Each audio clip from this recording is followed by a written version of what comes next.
Hello ladies and gentlemen, Green here and welcome to our video.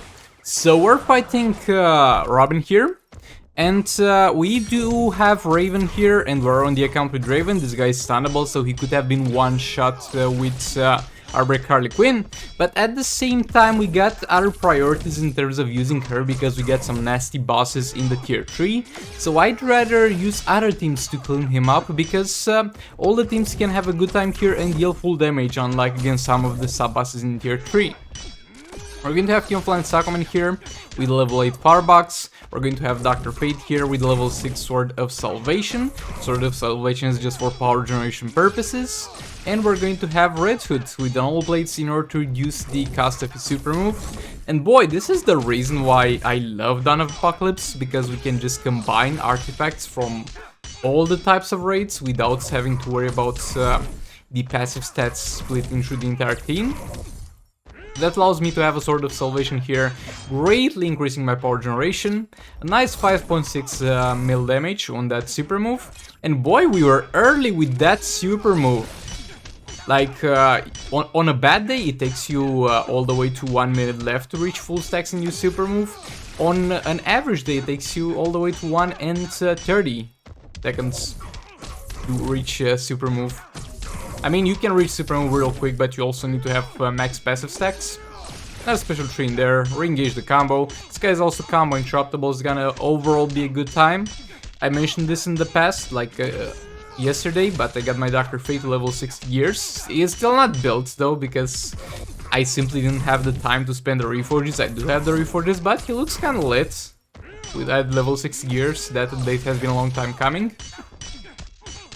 Over here, since our power generation is so fast, we can actually combo interrupt over here and stay in the fight with King.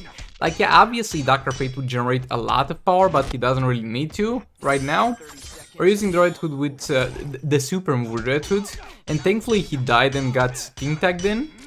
Like, in situations like that, I'm very happy that he dies, because it would have taken us far more time to get King back in. Combo interrupting with Dr. Fate. That thing can be a little bit tricky because he pushes people sometimes too far away with his basic attacks, and sometimes you can't reconnect when you're trying to combo interrupt. But over here it went all good. Dr. Fate back in, re-engage the combo. And I failed the combo interruption there. A little bit of a mistake, maybe the first one in this fight. But yeah, King gets tagged in. Eventually I back off and block that special one. And yeah, we're back in business here. Special tree in there, but we lost some good time there, because this was one of the few last seconds with high power generation. We're going to enter right now in the last 30 seconds that have been extended by Red Hood, and as we are all aware, those last 30 seconds don't really power generate much. We're going to power generate as low as in the first minute. Special tree in there, and we're going to stay in the fight and build some combo for the last special tree of the fight, because there's nowhere getting enough energy for one more after this, and I don't think we would even have time to tag Dr. Fate in and tag King out. So we're staying in for a bit here, and that's it. I guess it overall went well. We definitely lost like between 2 and 5 mil damage there when we messed up with that Dr. Fate tag in, but a pretty solid amount of damage. Now switching to the Bad Ninja team, they will also have a good time. They have a good time against anything that's combo interruptible and doesn't like have lethal or crit immunity. Even when they have crit immunity, they do okay compared to other teams. Just don't take their lethal away. That's not a nice thing to do. But yeah, again, the level 8 Firebox here. Going to go for a 40 hit combo super move here. Yeah, the damage on the super move is not that big, but overall it's really worth doing on the Bad Ninja team because you got so many instances of damage that you're buffing up. You're doing it for the long run here.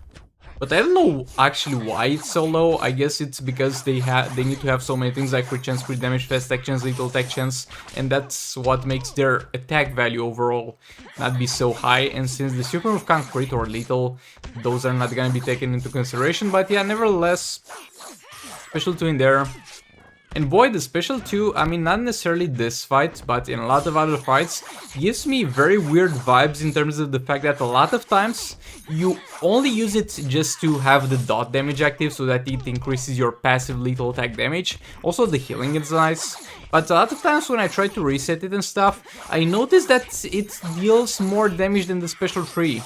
Like, the special 3 in theory to deal far more damage every single time, but the special 3 seems to be far more unlucky than the special 2 when it comes to getting crits and lethals. Another special 3 in there. This one was pretty lucky because that ended in a 2.3.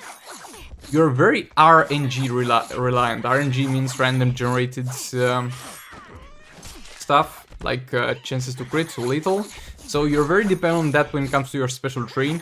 Because you got like 5 instances of damage on it, and both needs to crit and lethal. I mean, ideally, you're never gonna see both the crit and lethal on every single one of them, because that's just a little bit improbable. Combo interrupting again, re-engage the combo there. Combo interrupting again, and a special 3 in there. We need to reset the special 2 soon enough. Combo interrupting again. And boy, I think I must have messed up the editing a bit. So if the recording abruptly stops and then you see my face reintroduced, like you see a cut in there, that's because I messed up editing the video in the first place, and I need to make a short modification. That just came to my mind right now. But yeah, back to this fight. Yeah, as I said, it's going all good. I don't think we did one mistake this entire fight. We're just bullying him at this point. And honestly, I was expecting a little bit higher damage. Like, I'm not complaining, it's still crazy high damage from the Batman Ninja team here. But maybe we didn't get as lucky as... Okay, never mind, this is a mistake. I did a mistake here. That's it. And we lost some damage because of that. But yeah, I was expecting a bit more, I guess. 123 million is definitely good. Now going in with Black Manta. We're going to have yet again level 8 Firebox on Black Manta. Level 6 Sword of Salvation on Brainiac to help with the power generation, and Flash doesn't have an artifact and doesn't have gears either for that matter. Okay, so sorry for that. That was I actually paused the game there because I forgot to add sound when I first played this, so that's why we had a little bit of a pause there. But yeah, getting back to this, we're doing our best to use special ones with Brainiac as fast as possible and get those lethal stacks in there. Sword of Salvation definitely helping with the stacking. We can even flex a bit and try and combo interrupt him with Brainiac, though I don't have much experience with that because you kind of never find yourself in a situation where you would do that. But yeah, the stacking went well enough. Like, if this takes 1 minute or less, you're in a good spot. It took a little bit more than 1 minute, just a little bit more. In the sense that we got 9 stacks and we'll tag Brainiac in there just for the last one. There we go. Blocking that. Black Manta back in there. Combo interrupting again. And yeah, from this point on, I'll use Super Move here because he also has his Super Move available. And would be positioned in the middle yet again. And yeah, that was a little bit of a mistake there, tagging in Flash, but thankfully somehow I managed to keep my passive. I was really expecting I would lose all the passive stacks, but I guess Flash died fast enough, and overall the duration of it was like a more or less a normal tag-in. But yeah, right now we're at peak performance Black Manta. We have all the stacks from his passive, we have all the stacks from Brainiac passive, and as I said recently, I got my Brainiac from 4 stars to 5 stars, so that upgraded that passive.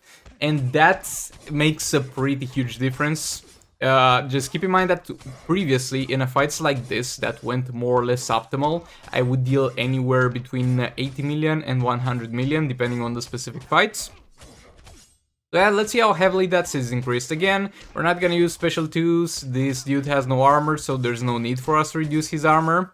And we don't need to use special 3s because they are not optimal in terms of damage. We literally do more damage than doing basic attacks.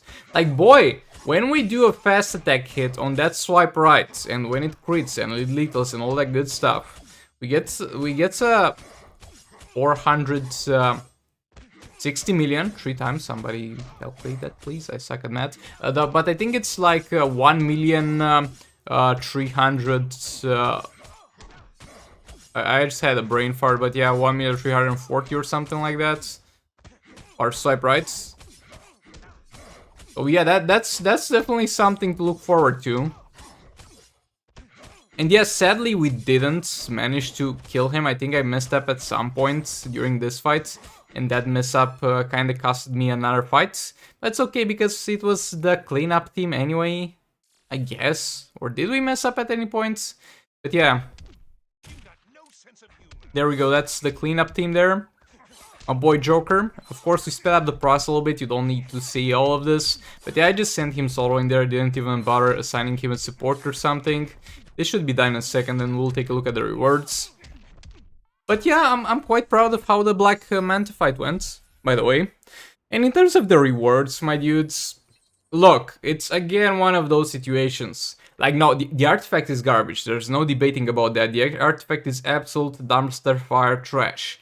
But when it comes to the character, like, I don't need him, my dude. I got Predator Batman. I got my boy Predator Batman Max. This is 100% useless to me. But again, if this was a new player getting this, it would have been useful to him, so I have to admit that. But yeah, with all being said, thanks so much for watching, and I'll hopefully see you all in the next one. Goodbye!